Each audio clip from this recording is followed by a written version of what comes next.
നാം ഓരോരുത്തരും ഒരു വ്യക്തി എന്ന നിലയിൽ എന്താണോ ഈ ഭൂമിയിൽ വേറെ ഒരാളും അങ്ങനെ ഉണ്ടാവുകയില്ല.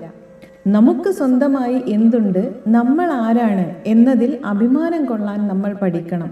നമ്മുടേതുപോലുള്ള ഒരു വ്യക്തിത്വമോ മുഖമോ ആത്മാവോ ചിന്തകളോ ഒന്നും വേറൊരു വ്യക്തിക്കും ഉണ്ടാവുകയില്ല.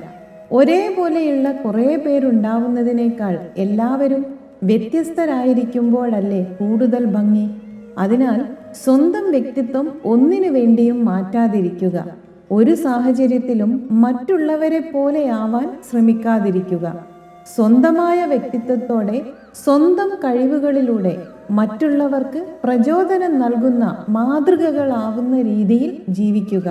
വേണമെങ്കിൽ മറ്റുള്ളവർ നമ്മളെ കണ്ട് അസൂയപ്പെടട്ടെ, എന്നാലും നമ്മൾ ആരെയും അസൂയയോടെ നോക്കാതിരിക്കുക.